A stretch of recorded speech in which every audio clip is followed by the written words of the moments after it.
attention to this short video. This meeting will be conducted as a Zoom webinar to allow for public participation and comments. The Contra Costa Transportation Authority does not condone hate speech in any form. We continually strive to make life better for all members of our community and create an atmosphere where everyone feels a sense of safety and belonging. We ask that anyone who wishes to speak does so with civility, respect, and kindness for others. Citizens will have 3 minutes to speak. It is requested that public speakers state their names and organizations, but providing such information is voluntary. Citizens participating in person wishing to speak should submit a public speaker card to the clerk. Citizens participating by Zoom wishing to speak should use the raise hand feature or dial *9 if participating via phone, and the chair or staff will call upon them at the appropriate time. Written public comments received in accordance with the teleconferencing special notice on the meeting agenda will be provided to the members. If authors of the written correspondence would like to speak, they should raise their hand in Zoom or submit a public speaker card, and the chair will call upon them at the appropriate time. All written correspondence received after that and during the meeting will be entered into the record.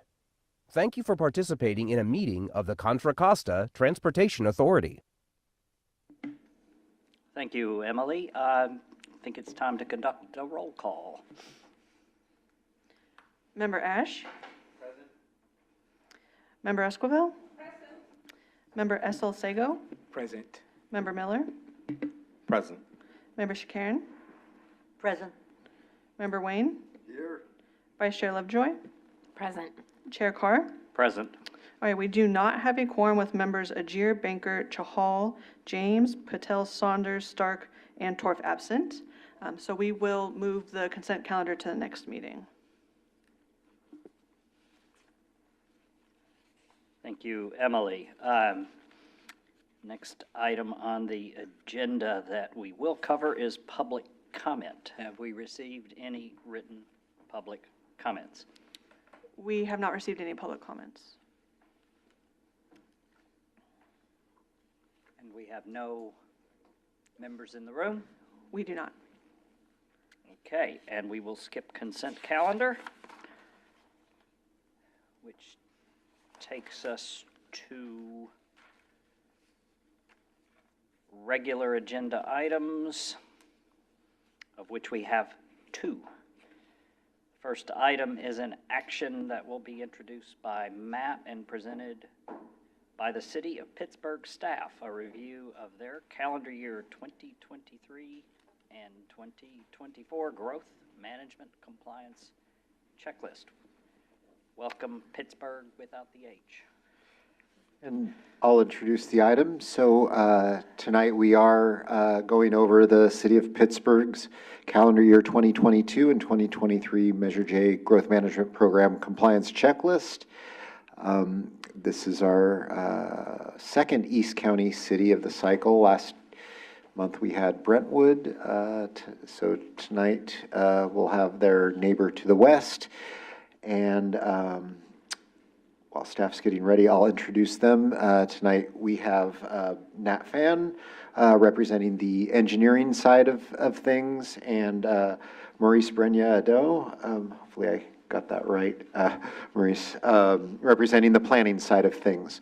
So they're going to provide you a short overview of the checklist tonight, and then they'll be available for any questions. So I'll turn it over to Nat and Maurice. And good evening. It's a real pleasure to be here today, and we're excited about what's happening in Pittsburgh, and we're here to share that with you. So in April of 2024, the City of Pittsburgh adopted its 2040 General Plan. And as many of you may be aware, the General Plan is the grand scheme that develops or deals with the next 20 years of development for the city.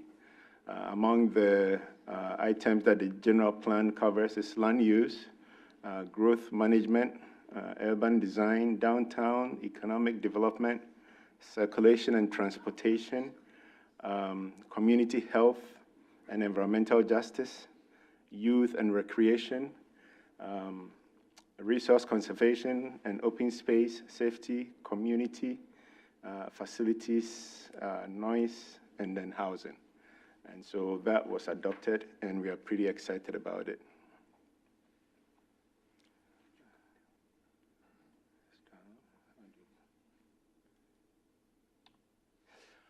This particular slide shows what we call the RENA, the 2022 and 2023 RENA, which is the Regional Housing Needs Allocation. And this is usually assigned by ABAG.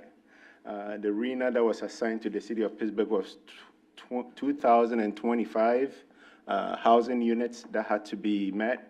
The very first I would say the RENA allocation column shows each category from very low to moderate to above moderate numbers that the city had to meet.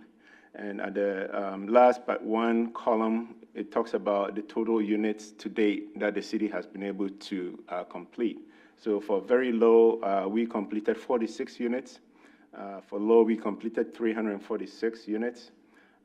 Moderate, we completed 236, and then above moderate, we completed 1,134 for a total of 1,877. I would like to note that in all of East Contra Costa County, Pittsburgh was the only city that received a grade of B+. So we're pretty excited about that.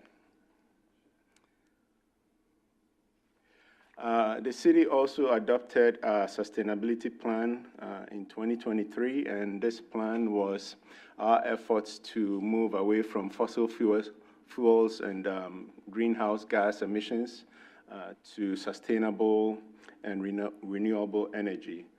It was a collaborative effort among our community members, the Pittsburgh Planning Commission, the Pittsburgh City Council, staff from all different departments, Delta Diablo, and Rincon Consultants.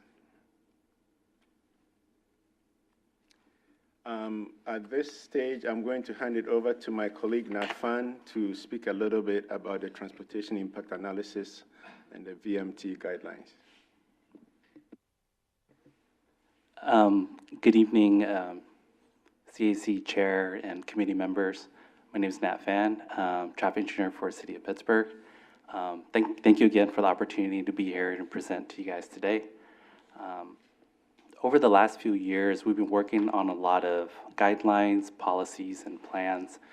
And one recent plan that we just recently finalized in 2024, it's our traffic impact analysis guidelines and VMT guidelines.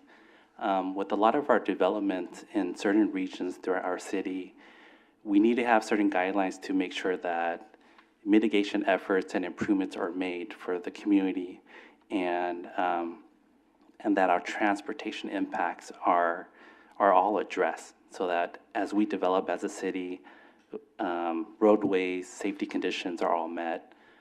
So we're pretty excited to have this finalized and adopted in 2024. In addition to that, in 2023, we started creating our local road safety plan, and it took about a whole year process, and it's looking at the last 5 years of collision data. You know, where are all the areas that we have the most collisions? What are the issues?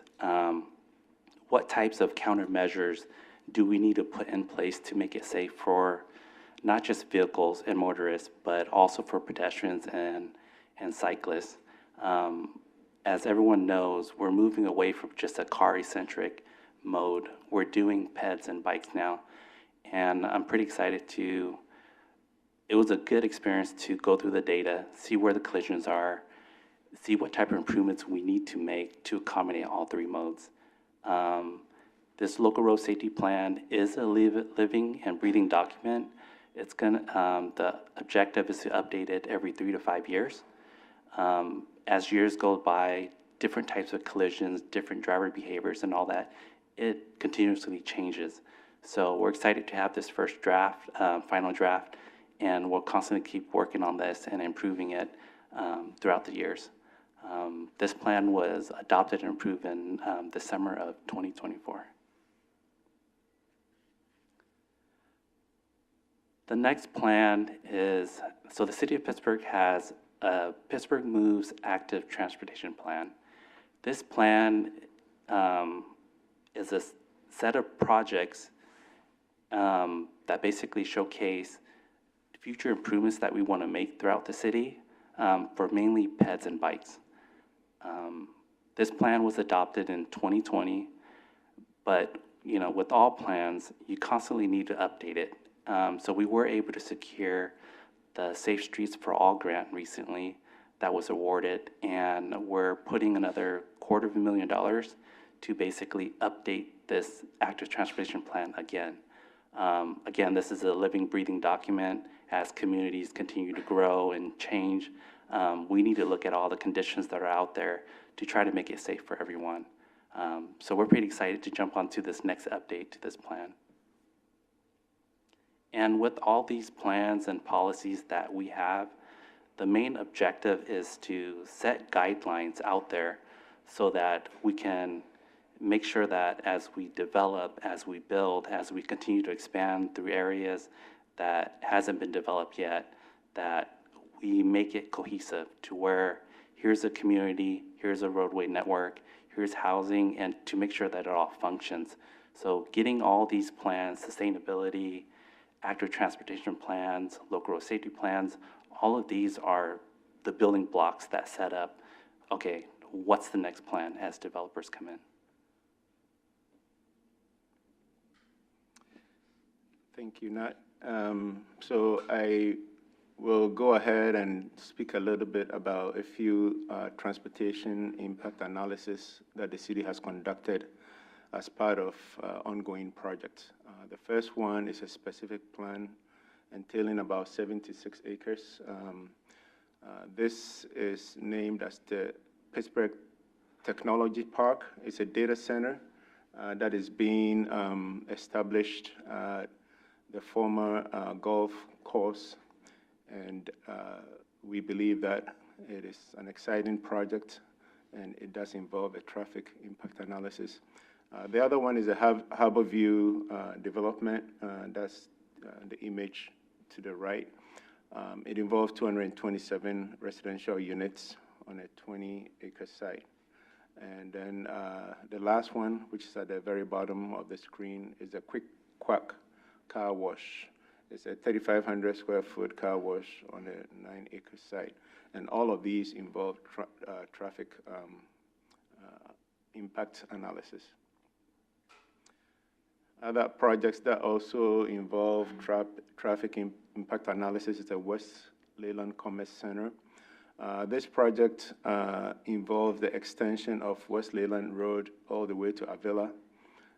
And so that's it's a 25-acre development site, and it's receiving some kind of funding from ECRIFA to do the road extension. So it does involve the traffic impact analysis. The other one has to do with the Baywalk development. This is an 1,800 residential units on over 1,000 acres of land, and it's one of the biggest projects that is envisioned within Pittsburgh. I'll hand it over to Nat to take the next few slides.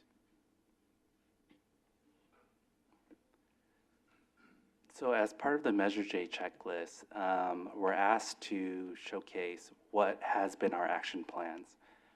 So I'm going to update everyone on the next few slides, what's been completed, what's in progress, and then what's for the future for the city of Pittsburgh. So the first item that we have here is the Pittsburgh-Antioch Highway Pavement Improvement Project. This project was designed in 2021 and basically finalized, and construction was completed in 2022. Funding came from Measure J, and our RMRA, which is our road maintenance and rehabilitation project. PA Highway connects over between City of Antioch and City of Pittsburgh. This is one corridor that we do have on our priority list to improve. So this first phase of this project has been completed. The next project I would like to talk about is the Leland Road Pavement Improvement Project. Design was completed in 2022, and construction was basically commenced in 2023, and it wrapped up in 2024. The funding sources for this project was the One Bay Area grant and, again, our RMRA funds. This project, I believe it was over 2.5 miles of basically pavement restoration work, restriping, in about 3 different locations throughout the city. So West Leland Road is a major arterial roadway. When the freeway gets backed up, it's basically where we have 25 to 30,000 cars per day traveling on this road. So it serves as a community outlet road for everyone, but then also for commuters. The next project that's currently in progress right now is the BART pedestrian and bicycle connectivity project.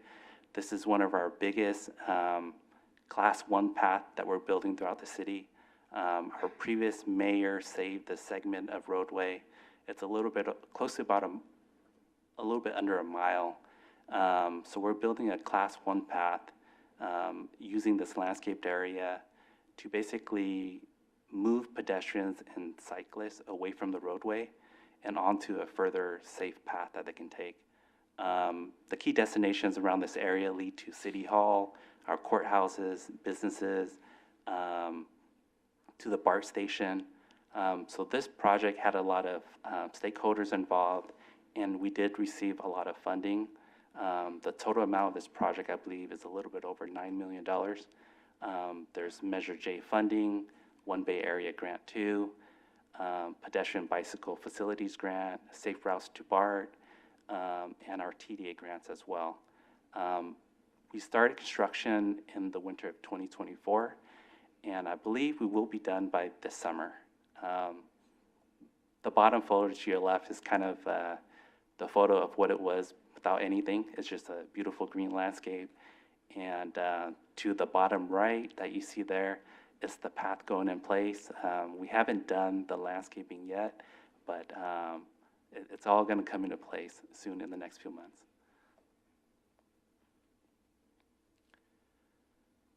Okay, progress update for James Donlin Boulevard Extension Project. This project has been in discussions for what seemed more than a decade. So pretty much for this fiscal year and this reporting for Measure J checklist, we were working on design in the fiscal year of 2022 and 2023, but due to certain environmental requirements and cost considerations, recently in 2024, a decision was made to basically place this project as a lower priority on the project list.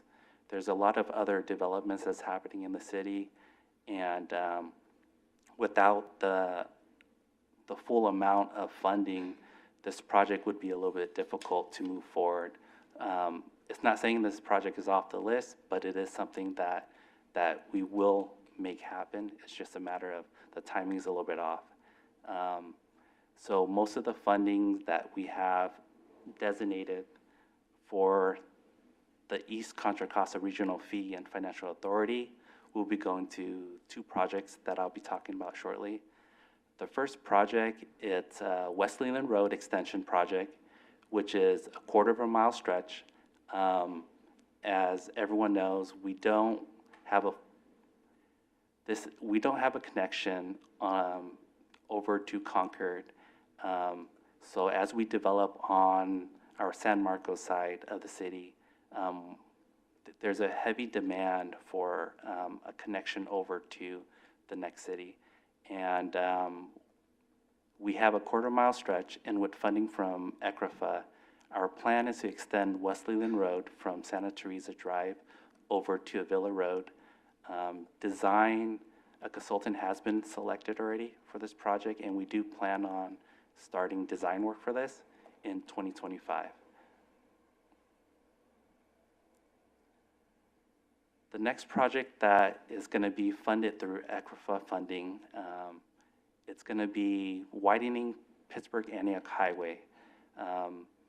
This is a corridor that connects Pittsburgh to City of Antioch, and our objective is to basically improve safety, widen the roadways to sustain the economic growth that we plan on having on the north side of the City of Pittsburgh, and that's all. I do have one future project update that's coming up that I'm pretty excited to announce. In 2022, we were able to secure OBAG 3 grant funding for the Delta De Anza Trail Safety Improvements Project. This is a regional project between the City of Antioch, Pittsburgh, and also the county and Bay Point. Basically, we have a trail that's about 16 miles. It's about 100-foot wide. It's currently owned and maintained, it's currently owned by East Bay Mud. They have some aqueduct lines that run through there, but kind of through a new vision, since we do have a path out there, we applied for a grant and we were able to secure funding. Basically, the idea and vision is to turn this trail into something that connects all the neighborhoods, make a path to basically entice riders and pedestrians to use this path. So this project and this funding will basically install green bike lanes, bulb outs, rectangular flashing beacons, improve intersections that cross the trail, and then to also add certain elements and aesthetics like workout stations, there's a few schools that run along Delta De Anza Trail. Why not build community gardens to kind of entice the kids and schools to be involved as well? This whole trail will be lighted along the intersection areas. And the idea is to also add amenities like dog park stations and all that. So as you're traveling and using it with your kids, walking your dogs and all that, here's a path that connects all 3 communities and cities together. So for this project, design will be commencing sometime spring of 2025. And that's all we have to present on right now. We would like to open up for questions.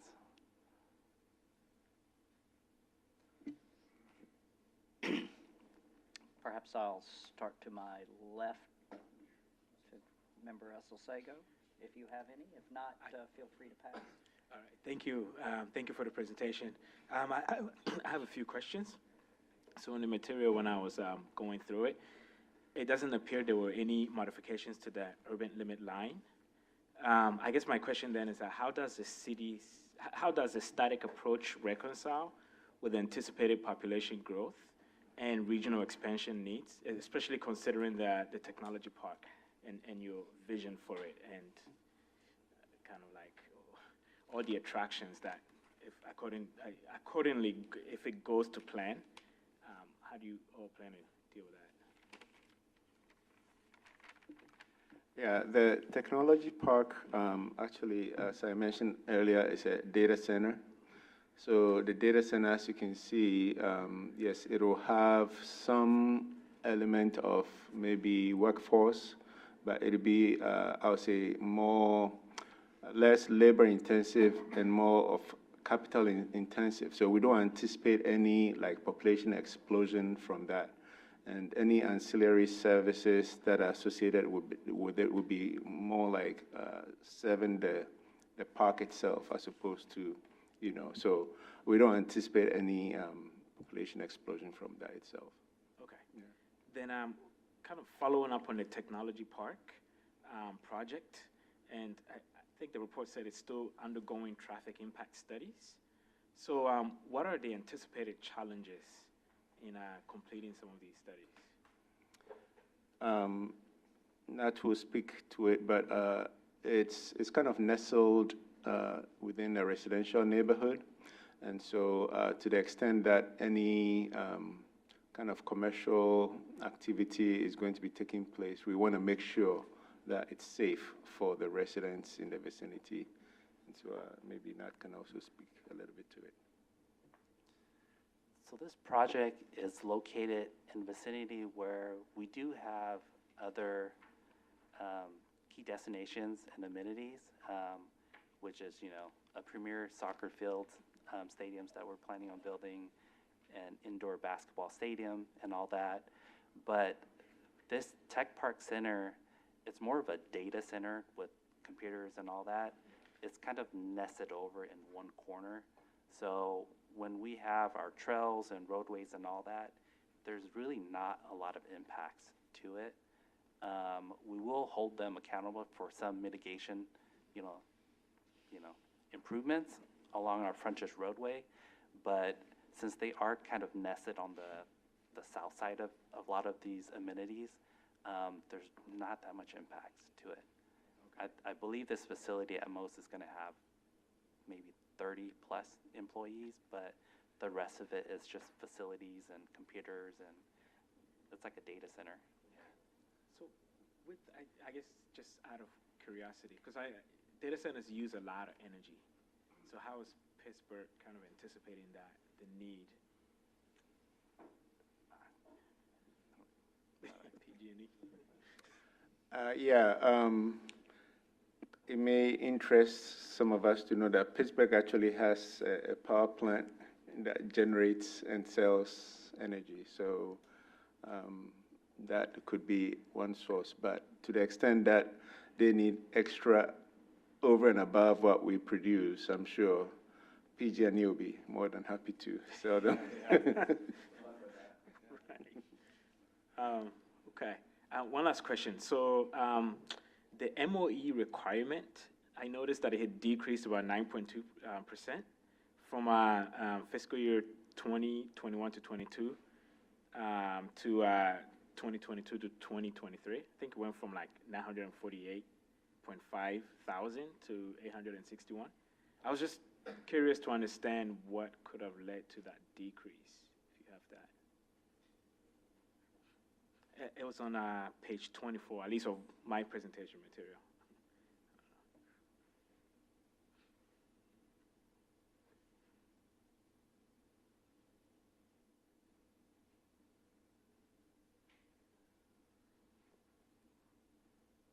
Now, maybe in the interest of efficiency, Matt, I'll build on that question, because I had a similar one where the question asks for the MOE requirement and then the actual expenditure for the past 2 years, and the checklist seems to tell us the requirements of the 3 years, fiscal year 21, 22, 22, 23, and the current year we're reviewing, but it doesn't actually have what the expenditure was. So it seems like there was something not quite So connecting for me there. in looking at the item, I'm pretty sure what they meant is the two bottom lines, MOE requirement, FY 21, 22, and 22, 23. Those are the actual expenditures. The requirement is static, which is 860, 639. So the goal is for the MOE to be greater than the requirement for both of the fiscal years. So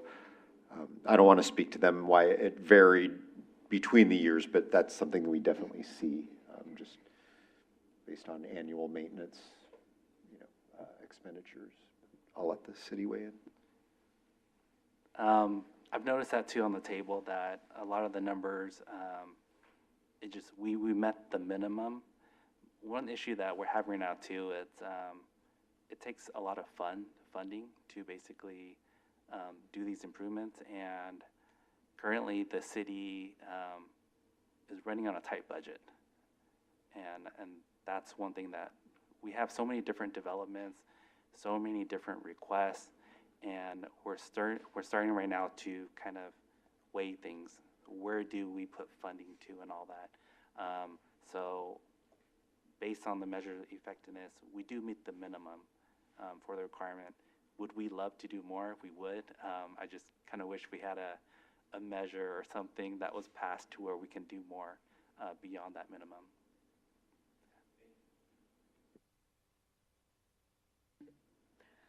Thank you for your thorough presentation. It looks like you have a lot of projects coming down the pipeline. And the only question I have is, are on the list of projects that you showed us tonight, are any of them or all of them requiring environmental impact reports? And do you anticipate any hurdles that's going to delay the project? Yeah, every single one of the ones that we listed did involve some kind of CEQA analysis. Okay. And for the most part, any potential impacts would be or expected to be fully mitigated. So yes, not a full ERR, but typically we do an initial study with a mitigated negative declaration and adopt the necessary mitigation measures to address any potential impacts. Okay. Thank you. And if I could add, a lot of these transportation projects that we have coming up, because they involve such big areas and across different, agencies, local agencies as well, there's a lot of requirements and CEQA environmental procedures that we have to go through. And a lot of these projects will be starting that process. So hopefully they all go through the process quick so we can get the bill done, but as we all know, that always lingers based on the environmental agencies. Hi, Ed Miller from Clayton, and I just wanted to ask a couple of questions, and I have them all written, so they'll be quick. On the Leland project where you're talking about needing a connection to Concord, an adjacent city, I have to ask, Bailey Road is not considered an acceptable connector, or what will be more desirable by building the Leland, something to the Leland area? Oh no, Bailey Road, it's an acceptable roadway too that connects over to Concord as well. As of right now, with a lot of our developments on the San Marcos area, what we're witnessing, it's traffic flow changes. And as we continue to build out there, I believe there's still probably another 1,000+ homes to be built. We know that there's a heavy demand and that connection point that needs to come over. One of the issues that we all probably face when we drive on Highway 4, it's gridlocked. And whenever it's gridlocked, people are migrating over to local agency cities. Right. And right now, it's a cluster mess right now. Of course. So we're looking at different possible outlets, because Bailey Road gets packed as well. It does, and it's not a particularly safe, high-speed road, so to speak. It's windy. Yeah. Can you go, as you're answering this, can you go back to the map on that slide? Oh, sure. Thank you. There it is. So sort of, where do you, I realize this is design starting. It's all design, Right, yeah. right, so, but are there sort of some envisioned landing points? I understand anything said here could change, but were there some conceptions about, let's see if we can draw a line here from the San Marcos, one of these streets ending in San Marcos, to take this intersection to blank area in Concord, or tie into Bailey at the end, or was it going to drop somewhere else? Were there any ideas, any preconcepts? So I've been with the city for now almost 5 years. I mean, this has been in discussions and in the works, and, with the, everyone has different ideas on connection points, and I believe there's been studies and evaluations of different routes, and this is just one of those options that came up recently. And I think there's a heavy push for this connection. Oh. I wish I had the answer for everything. No, I understand. There's not a huge space between Bailey and Kirk or Pass, and so I'm just like, are they gonna drop out in Ayers? Are they gonna drop out, I was trying to conceive where that might go. It's fine, don't worry, I understand that. And let me pick things up. I've got two questions left, and I'll make them fast. One, traffic impact studies and mitigation strategies, which you'd published the document that you guys had kind of formed your thoughts around and had a cohesive plan on how to do these things. I know that, I didn't see anything on your planning for some, in the future, for some very low market rate housing, but in these past projects, am I right in thinking that if any project contains 10% more or more of very low rate, then they get exempt from the CEQA analysis to some degree, or they're not required to mitigate, at least? Some of that may fall back on the city. Am I correct in thinking that they get out of some of this stuff? I'm sorry I'm asking such a vague question. Yeah, that is really not my understanding. I mean, I know there is some kind of secret exemption for affordable housing, but just because a project involves affordable housing does not absolve them from having to go through the necessary CEQA analysis. Okay. So transportation, for instance, is something that has to be done. Trip generation, Okay. and all the necessary mitigation, yeah. All right. I mean, I heard certain things like parking and stuff, for example, not being able to hold Yeah, projects to park. typically they'll do a TDM or transportation demand management plan to kind of make sure it's fully addressed and not just ignored. Okay, all right. And then the last question, by the way, this sort of a compliment as well. You guys have done a good job. I'm looking at some of these, and you've identified funding sources for some very large projects, and not everything's been OBAG 2 or 3, but I mean, you guys secured a very large portion of money from OBAG 2. When you said the Donlin thing was running into funding issues, I was going to suggest looking into OBAG 3, but gosh, you've already gotten some of that for the Delta De Anza project, so I guess nothing to tell you there. So how do you, what strategies has your city used to identify potential grant funding sources? Or is it just, well, some, mail lands on our desk and we see, oh, well, here's OBAG soliciting us, or here's, other funding sources soliciting grants? So trying to find a lot of these grants, it's tough. Like a lot of these grants, there's local matches. Do you have enough funding to provide those local matches?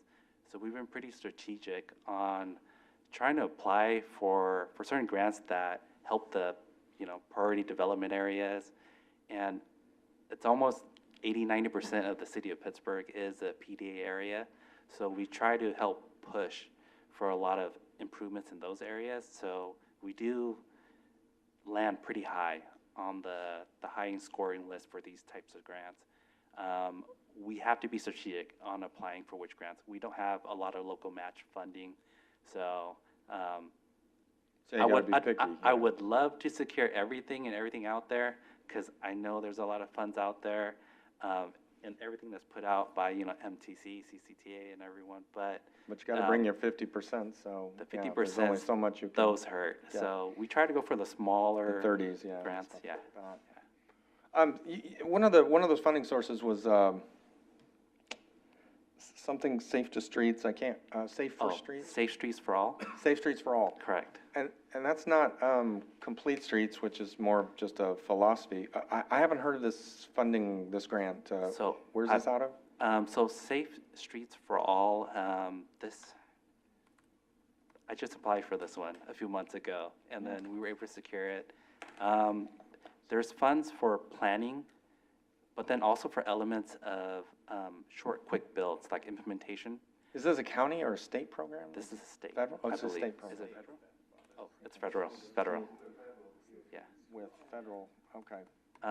So I believe there's a few more maybe 1 or 2 more cycles coming out for this, so. Okay. All right, and I appreciate your time, and I don't want to hear myself talk any longer. you. Thank you very Thank you. much. Thank you, gentlemen. A lot happening in Pittsburgh, so really cool.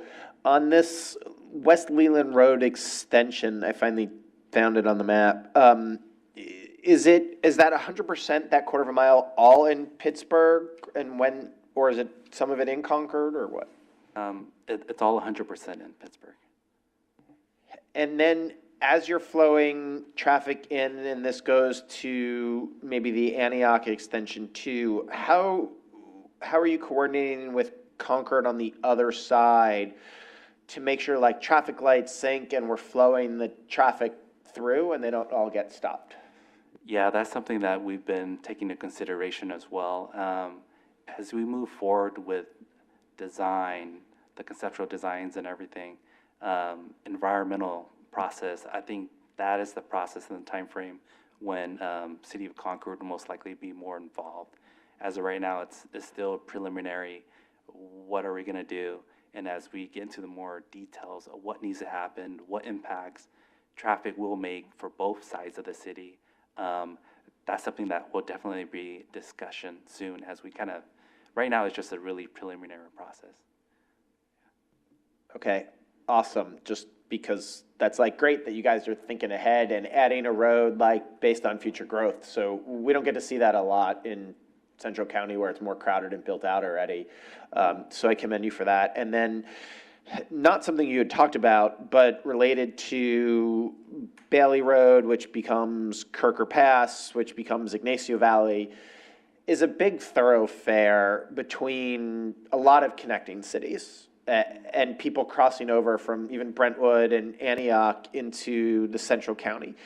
How do you guys coordinate with all of those other cities on that route of regional significance, and from everything from timing of lights to flow that traffic through together?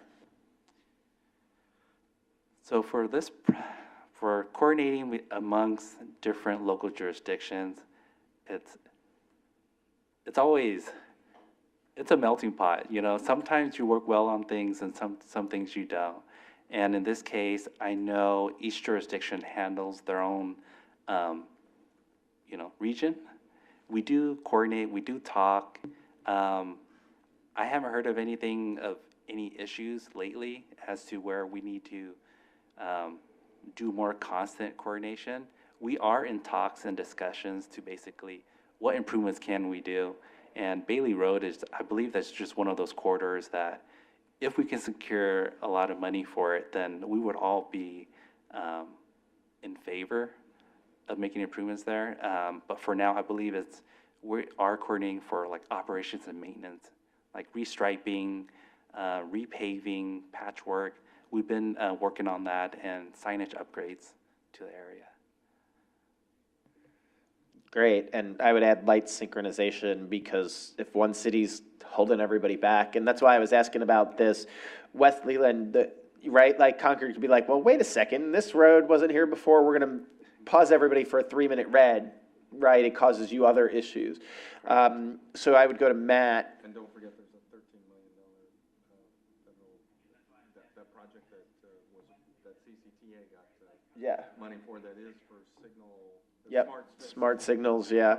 That's what I was gonna go to Matt. Like, how can we get all of these jurisdictions together? And I know this is outside of the Measure J, but maybe to look at that as a major improvement that we should go after federal dollars for, and at least get all those cities talking about how do we flow traffic through the 4 or 5 cities. So Matt, I don't know if you have any thoughts to help us. I mean, I think through our Smart Signals countywide program, we can certainly have those conversations, but also every so often, and I think we did one about a year ago, we have joint meetings between TransPac and TransPlan, where the 9 or 10 cities get together and are looking at those cross, interregional routes that are crossing through, and how to address those. The last time we talked, most of the focus was on Marsh Creek Road. Yeah, so occasionally the two groups do get together to have kind of mega, sub-regional conversations. To elaborate a little bit in regards to the whole Smart Signals project, CCTA is designating a lot of funding So a lot of different agencies were either ahead of the game or behind the game. And this whole design project and process that we're going through right now, it's in the city of Pittsburgh, we're selected for about 30 intersections where we're going to be adding smart cameras, new timing systems, and I think, and that's just through our city. So from most of this whole county, east and western region, they're going to basically almost try to not synchronize them, but give it certain capabilities to where we can improve it even further, help move traffic, do counts, get real-time data. And I think that's something that we're slowly working on, wrapping up design by this summer, and then start implementation. So I think over the next few years, you're probably gonna see a really big drastic change with using new technology and all that. So it's an amazing project. So I'm kind of excited to see where that comes. Yeah. Awesome, good to hear. And I love the excitement that I heard behind your voice in that too, where we're going. So, Mr. Yeah, looking at the other side of the room, Member Esquivel, do you have anything to Thank you address? very much. I really loved hearing about the Dianza bike plan. I think that was pretty awesome. It's exciting. I was just wondering, just a comment about, it'd be nice to connect it to the Bay Trail, but we're kind of far, but thank you. That was exciting. I did have a question because I was looking at the package you submitted, and I was wondering, is there a study or an understanding of commuters to come to Pittsburgh and use the public, like, train stations there? Is there any understanding about how the flow of traffic could be moved to public transit along the Highway 4 corridor? That's a good question. So most of the city, or a big chunk of the city and our traffic operations, it's all transit oriented, whether it's Tri-Delta Transit, and we do have 2 BART stations in our city, one on Railroad Avenue and one on West Leland Road. We're slowly in discussions to talk about our BART TOD developments on certain sites that run along BART. We are looking on how we can improve transit to really entice people, instead of just commuting through the city and all that, why not come visit, park, and start taking transit? City of Pittsburgh is kind of a hub for transit. It's just a matter of us building further on that, and then I believe that will entice more people to utilize it. And I would also add that the city is currently going through kind of upzoning our TOD sites to be consistent with AB 2923, which basically sets the density at around 75 dwelling units per acre. Yeah, so basically all those BART-owned properties are automatically going to be upzoned, and then a few other TOD sites within a half a mile are also going to be upzoned to allow higher density, bring more residents to that area to support transit. Thank you. That's really, thank you for your efforts. That's positive. The other question is, does it help if the city of Pittsburgh puts pressure on the BART board to make BART more safe and cleaner? Does that help? Would that help with people? That's a good question. I mean, any input and not just pressure, but just feedback to all agencies, I think it's good. Like, the more we discuss about what type of improvements we need to make, what needs to change, it just gets everyone thinking and discussing it with each other. So any feedback, I believe that always helps. Thank you. And then just my last question was, one comment. I like roundabouts. I don't know if you guys are engineers. Do you think roundabouts will make traffic flow better? I don't like stop signs. That's just a comment. And then what is it? I need to be educated on what is a traffic impact study. Who does the traffic impact study? Does Measure J fund that, where we improve traffic? I mean, no, we improve flow. Yeah. Okay. The first comment about roundabouts, I love roundabouts. It's a new, as you look at most cities, if there's enough right-of-way for it, and depending on collisions and all these different warrants and analysis, some cities are migrating to installing more roundabouts. City of Pittsburgh has one, I believe, in the city. It's very small in a local area, but we are looking at it, and currently our Public Works Director does like roundabouts, so we might see one or two more in the city. It just really depends on when funding and all that, and based on if all the warrants meet. I think it's a great idea, and it's been working pretty well in the Bay Area and different cities. And then for traffic impact studies, so these traffic impact studies are mainly triggered with developments. So if people are building homes, if they're gonna be creating 100 vehicles extra onto the roadway, which is kind of like the bare minimum, that would trigger to do a traffic impact study. So it's not something that Measure J or anyone else would have to fund. It's basically a requirement and guideline that if you want to build in this area and you're going to impact the roadways to a certain threshold of like 100 cars or more on the road, then that would trigger the developer to do the study. So they would compensate and pay for all that. Okay, understood, thank you. That's it, thank you.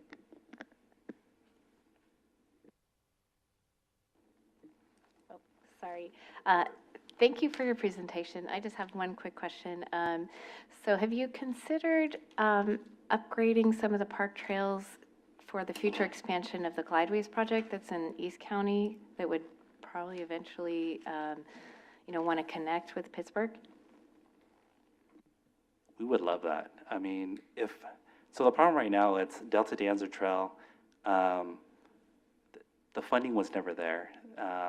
So now that the vision is placed there and there's funding, the hopes is to basically let's build the backbone first and then slowly connect everything together.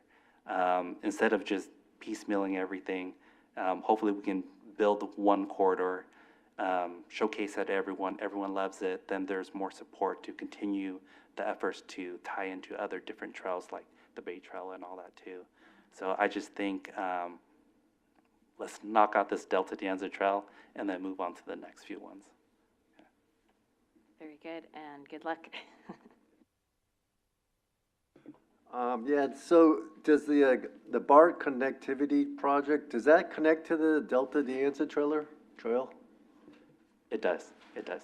And yes, also, I know somebody mentioned it, but the DOT program, Safe Streets for All, is that a new program? Because I've never heard of it either. I believe that's been around for a few years now.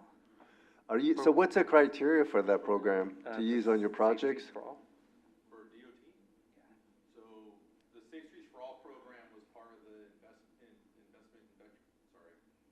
Infrastructure Investment Jobs Act.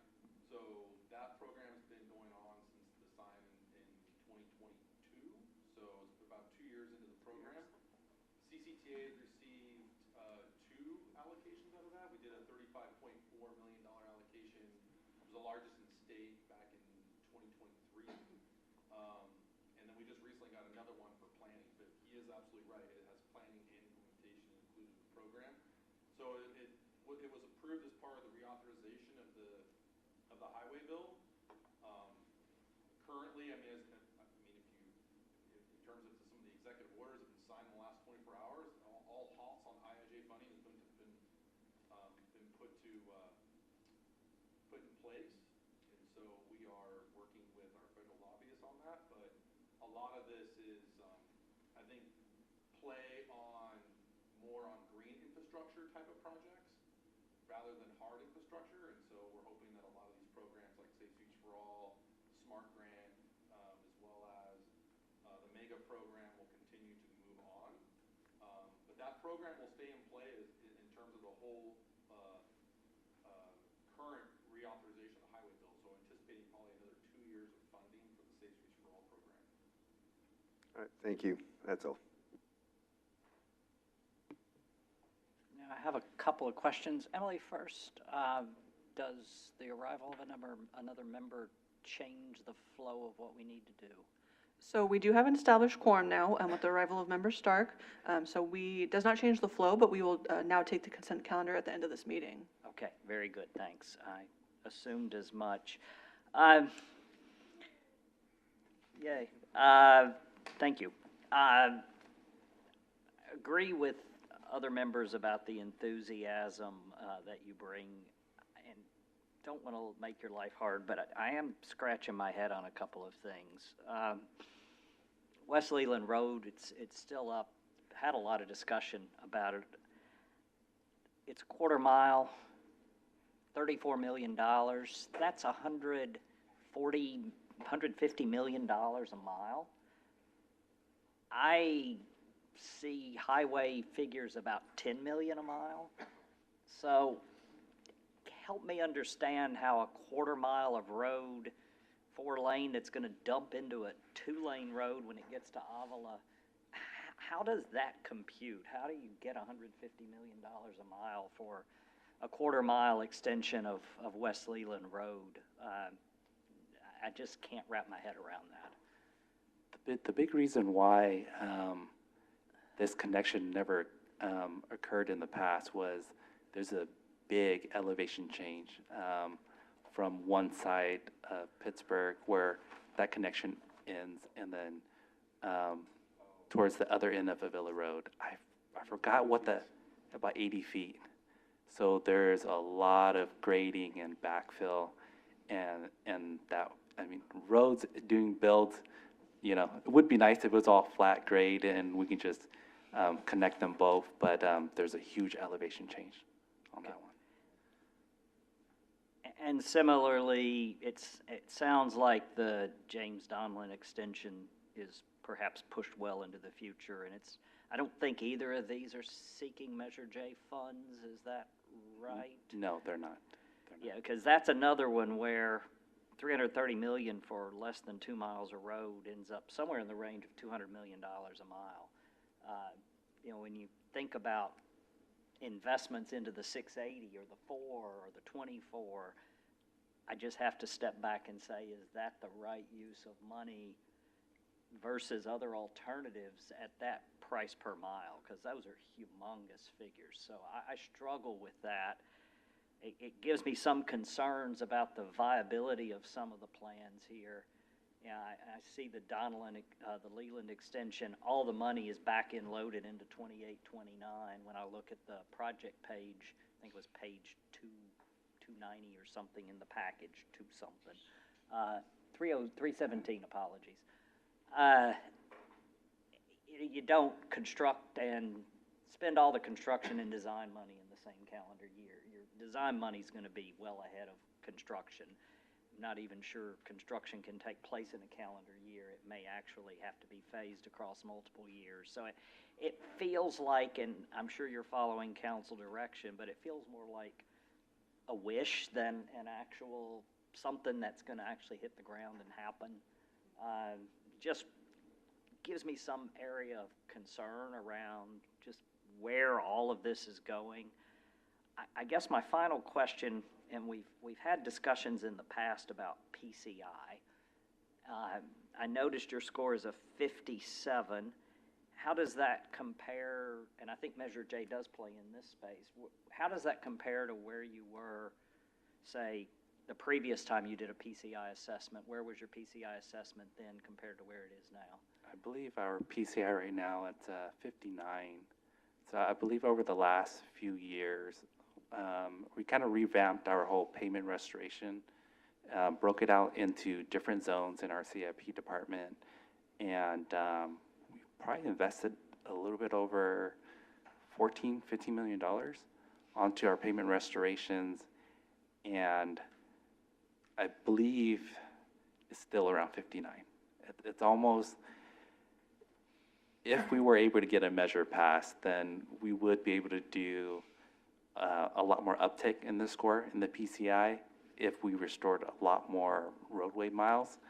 But considering that we were able to invest a little over 14+ million into restoring different zones that we have mapped out right now, to basically keep the score stable, it's it's good because as you're spending money, if you don't have, $300 million to improve all your roadways, you're constantly spending a good chunk of money to invest, to do improvements, but you have areas throughout the city that's deteriorating it as well.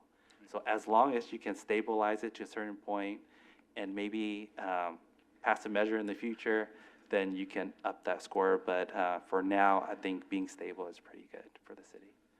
Yeah, if I read correctly, you think to maintain is going to take $4 million a year, and to improve it by 5 points was going to take $7.5 million per year. Matt, I know we have metrics on how different towns and cities are doing with respect to the PCI. Do we have any sort of metrics as to expenditure per mile in various jurisdictions and how various jurisdictions are doing that could hint at the efficiency of the expenditures? Because I think this is where Measure J plays in a meaningful way. Yeah, I don't know that we have, kind of something we could use county-wide. Every jurisdiction takes a slightly different approach to it. We now have a few jurisdictions who have, their own sales tax for their streets,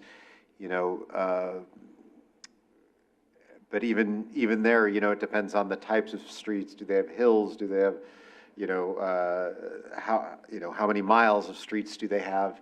It's kind of a roving target to be able to look at it under one lens. I mean, that PCI score is kind of the great, the weight of, it is the grade.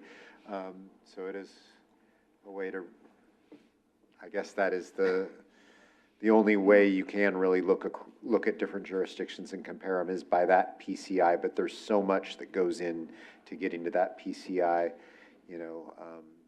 and, the age of the roads, there's just so many different things. So, but you're right, the LSM money that comes back to the cities, from this group here is does get used to supplement their local paving programs. So it is a way that PCI can be, incrementally addressed each year. But, $1 million or so from Measure J LSM probably will not, on an annual basis, will probably not have a big impact on one's overall PCI score.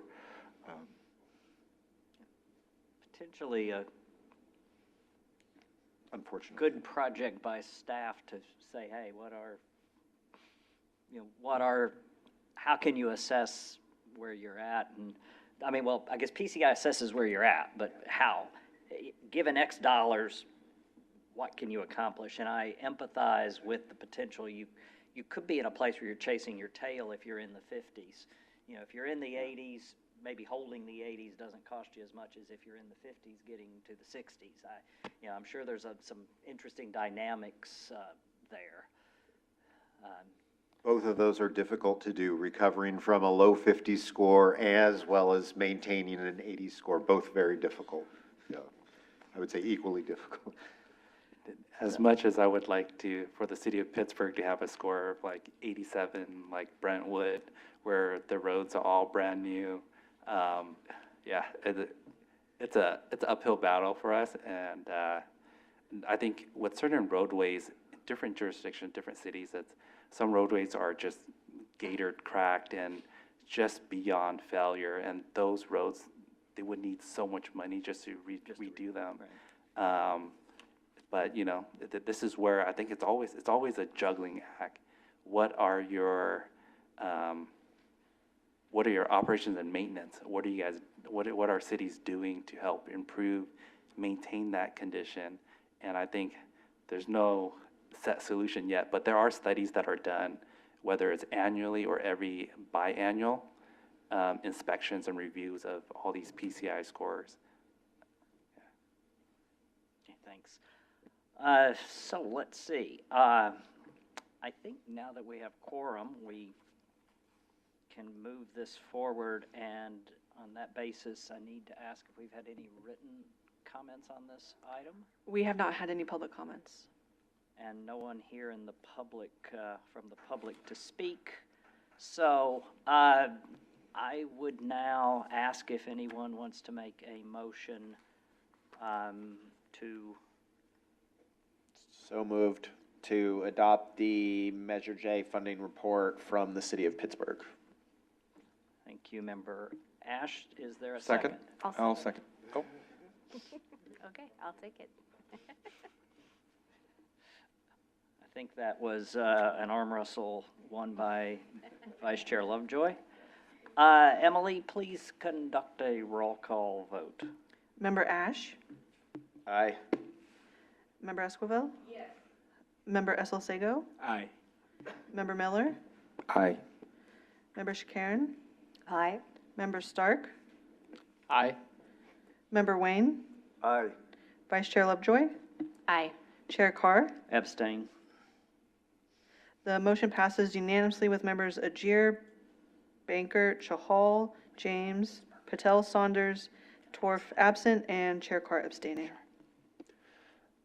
Just one of note that I don't think we have a member currently from the city of Pittsburgh on our committee, so that would be an open seat. Is that correct, Emily? That is correct. So if you guys know anybody that stands out in your community that you think would be a good fit, we don't want bodies, we want serious people who are asking good questions, but it would be good to represent Pittsburgh and the rest. If you could talk to your city clerk, and we'd love some recommendations for you, and Emily can help you with that. Thank you. I would definitely take that back to my Public Works Director and City Clerk. If there's an opportunity for a position to help review, make comments, and to help improve the vision here in the county, we'll definitely be a part of it. So let me take that back to the team. And thank you so much for all your questions that you had today. Thanks for coming. Glad we were able to give you a quorum.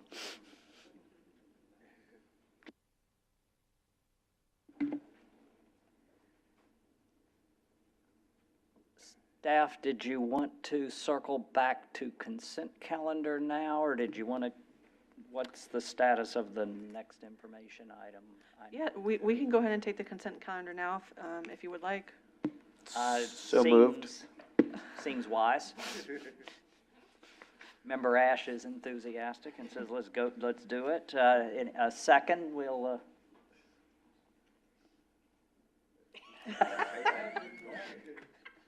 I second. waiting for you, Ed. He doesn't even know what we're talking about anyway.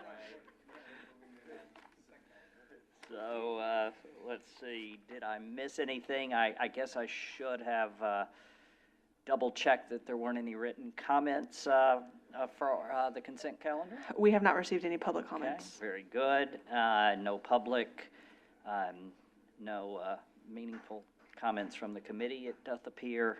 So I think on that basis, we can move forward with the motion that was just made, and you can conduct the roll call vote. Member Ash? Aye. Member Esquivel? Yes. Member Esselstego? Aye. Member Miller? Aye. Member Shakaren? Aye. Member Stark? Aye. Member Wayne? Aye. Vice Chair Lovejoy? Aye. Chair Carr? Aye. The motion passes unanimously with members Ajir, Banker, Chahal, James, Patel, Saunders, and Torf absent. Excellent. So that takes us to the informational item, I think. But our speaker may have had a deadline. Yeah, so as you see on your agenda, the item is for what we like to do annually, our Executive Director Report, where you get to hear directly from Tim Hale, our Executive Director. And he was just sitting back there. Unfortunately, he did have a time constraint this evening, and he is requesting that he be able to defer this item till our next meeting. He really wants to share his vision for the year and for you all, how you fit into his vision for the authority, but it will have to wait till another time. unfortunately. I'd love to give his spiel, but, you know, I just don't get paid enough to do that, so. Should we take a collection? Yeah, exactly. Well, to be honest, Chair actually would prefer that he have a bit more time to be leisurely and not feel rushed. So I think that's actually a win-win. So do we have to do anything to formally defer that item? No, I'll go ahead and take care of that. Okay, all right, thank you so much. So we can pass down to member staff comments. Do any committee members or staff have anything they would like to share? I have none, but.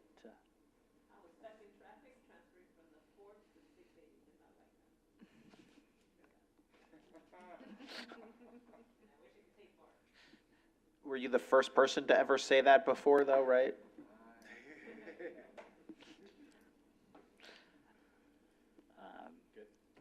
No public speaker, anything, Emily or Yes, Matt? so I know Matt and I both have something we'd like to mention. So first from me, most of you will be soon receiving from DocuSign a travel expense report from calendar year 2024.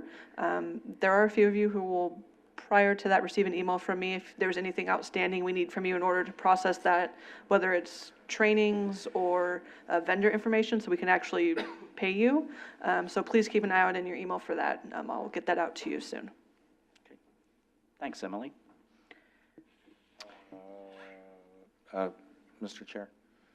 Yes, Ed. In that same vein, it's the beginning of the year, it's always a good idea to re-mention that by April 1st, I believe, well, anyway, everyone should look in their mail to see that their Form 700 notification has come in, and you need to fill out your Form 700, which is the financial disclosure form, by a certain date. I think it's usually April 1st. It is, yeah. It's a really simple form, but it's $10 a day, up to $100 if you're late, so it's worth taking care of. So you would have received it from NetFile directly, January 1st, with. I received it. Okay, perfect. Yeah, if you're not sure, let me know, and we can go ahead and take care of that. Just search your email for Form 700. That will be what you're looking for. Yeah, it's.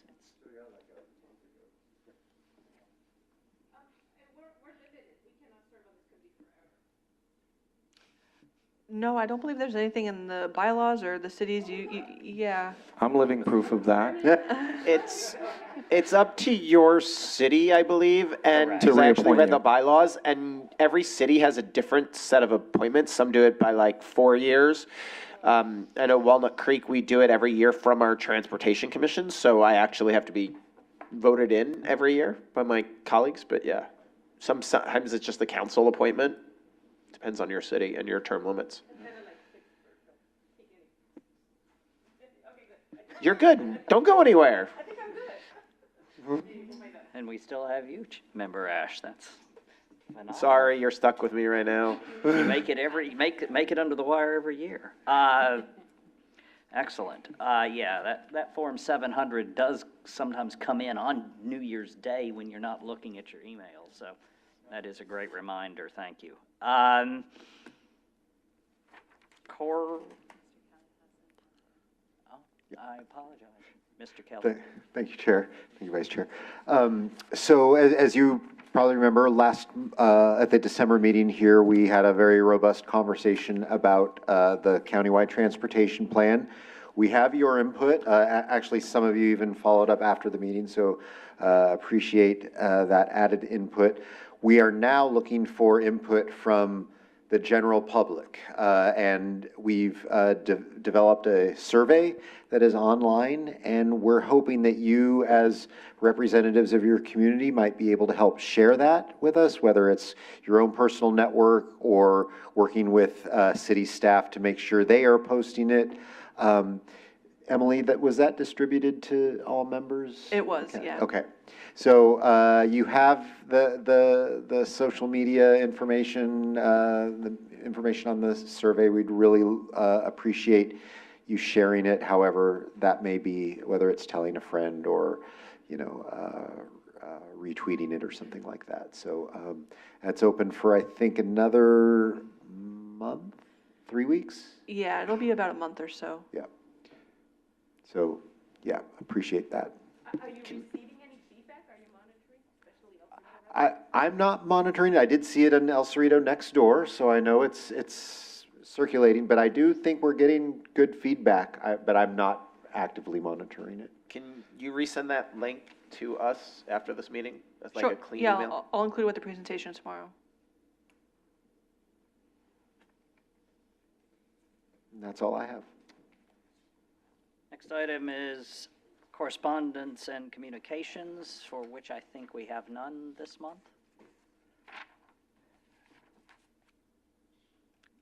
And lastly, that would take us to the standing item. If there were any topics that members would like to add to a future agenda, you can advise now, and they will be duly noted.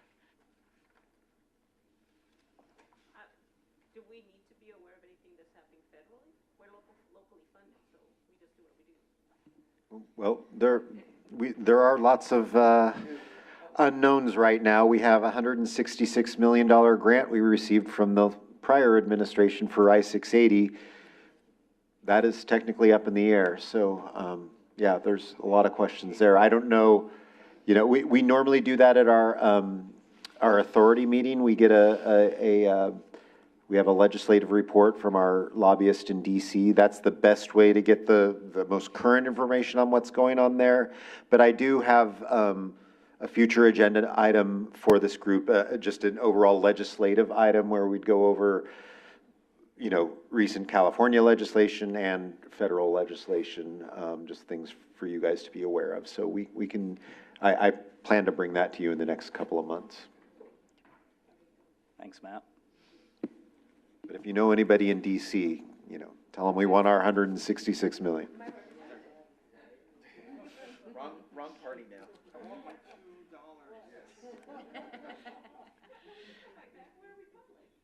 So, I do think that, unless there's any last lingering chat, I do think that concludes our meeting. Adjourned at 7:18.